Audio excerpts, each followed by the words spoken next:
Hello guys, मैं साजिद हाजिर हूँ फिर से अपने YouTube चैनल जिसका नाम है स्टडी प्योर टॉक्स। कहते हैं जिंदगी की जद्दोजहद ने हमें घर से निकाला है, वरना कौन चाहता है परदेश जाना। जी हाँ दोस्तों, कोरोना वायरस की वजह से बहुत से परदेशी मजदूर जो कि घिसते पिटते अपने घर तो आ गए, लेकिन अब उनके सामने समस्या बनी है बेरोजगारी की। सरकार या राज्य सरकार क्या करती है ये तो वक्त बताएगा। खैर, आज हम जिस मूवी का रिव्यू करने जा रहे हैं उस फिल्म का नाम है गुलाबो सिताबो।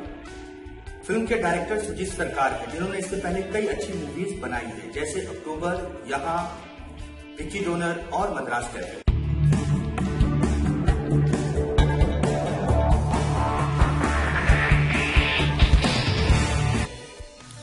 गुलाबो सिताबो पहली ऐसी कमर्शियल मूवी बन गई है जो सीधे OTT प्लेटफॉर्म पर रिलीज हुई है।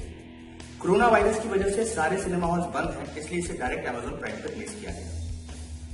फिल्म की कहानी के बारे में बात करूं, लेकिन उससे पहले मैं चाहूंगा फिल्म के किरदारों के बारे में कुछ बताता चलूं। फिल्म में मुख्य भूमिका में है अमिताभ बच्चन, आयुष्मान खुराना, विजय राज, जितेंद्र काले, सृष्टि श्रीवास्तव और फारूक जाफर। फिल्म की कहानी का प्लॉट लखनऊ का दिखाया गया है, जहां एक हवेली है और उस हवेली का नाम है फातिमा महल, और उस हवेली की मालकिन है फारूक जाफर, जो कि अमिताभ बच्चन की वाइफ बनी है और लोग उन्हें बेगम बेगम कहते हैं। अमिताभ बच्चन के किरदार का नाम है मिर्जा, जो कि एक लिच्चड़ लालची इंसान है। वो इस हवेली को किसी भी हाल में हासिल करना चाहता है, क्योंकि इस हवेली को फारूक जाफर के पिताजी ने उनको दिया था। वो चाहते हैं कि बेगम यानी फारूक जाफर की देहांत हो जाए और वो इस हवेली के मालिक बन जाए। इस हवेली में कई कमरे हैं और आयुष्मान खुराना उसी में किराएदार रहते हैं अपनी 4 बहन और माँ के साथ। और भी लोग किराएदार हैं, लेकिन उन सारे किराएदारों का लीडर आयुष्मान खुराना है, जो कि उनके हक की लड़ाई लड़ता है।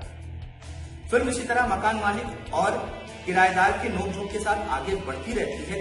तभी अचानक से हवेली के बाथरूम की एक दीवार गिर जाती है, जिसकी शिकायत लेकर अमिताभ बच्चन पुलिस के पास चले जाते हैं। वहां एंट्री होती है विजय राज की। विजय राज, जिनके कैरेक्टर का नाम ज्ञानेश है और वो एक आर्कोलॉजिस्ट है।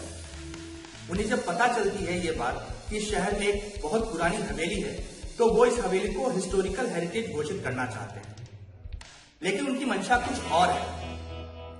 और आयुष्मान खुराना को जब ये बात पता चलती है, तो वो चाहते हैं कि इस हवेली को हिस्टोरिकल हेरिटेज घोषित करो या जो कुछ भी करो, इसके बदले में मुझे या हमारे साथ जो भी किराएदार उस हवेली में रहते हैं कुछ कंपनसेशन मिलना चाहिए, जैसे फ्लैट या कोई घर। आयुष्मान खुराना को विजय राज किसी तरह झांसे में लेकर अपने साथ मिला लेते हैं, लेकिन ये बात जब अमिताभ बच्चन को पता चलती है, तो वो चले जाते हैं एक लॉयर के पास, जो कि जितेंद्र काला है। वो उन्हें तरकीबें देता है कि पहले किसी भी तरह इस हवेली को अपने नाम पे करवाओ, यानी पावर अटर्नी अपने हाथ में ले। ये कहानी बहुत सरल है, बस इस फिल्म को अभिनय और ब्रिटिश सरकार के डायरेक्शन से सजाया गया। फिल्म का हर एक किरदार ने अपना 100% दिया।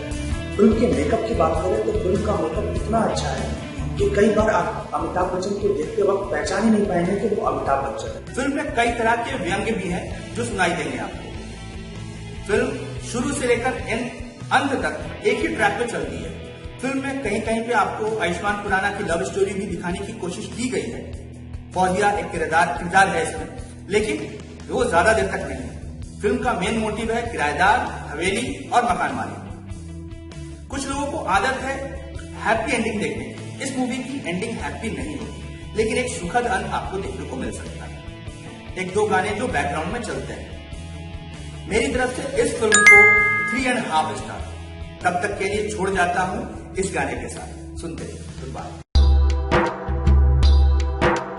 खाली पेट नंगे पाँव, खाली पेट नंगे पाँव, कैसे पहुंचा अपने गांव, हम सब याद रखेंगे। पाई पाई तेरे जुल्मों का, पाई पाई तेरे जुल्मों का हिसाब रखेंगे। हम सब याद रखेंगे, हम सब याद रखेंगे।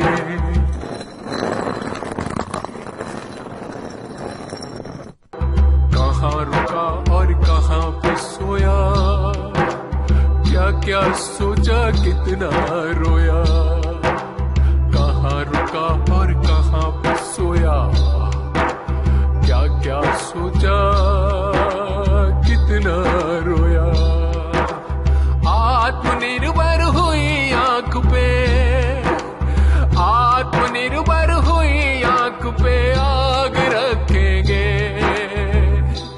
हम सब याद रखेंगे, हम सब याद रखेंगे। खाली पेट नंगे पाँव कैसे पहुंचा अपने गांव, हम सब याद रखेंगे, हम सब याद रखेंगे।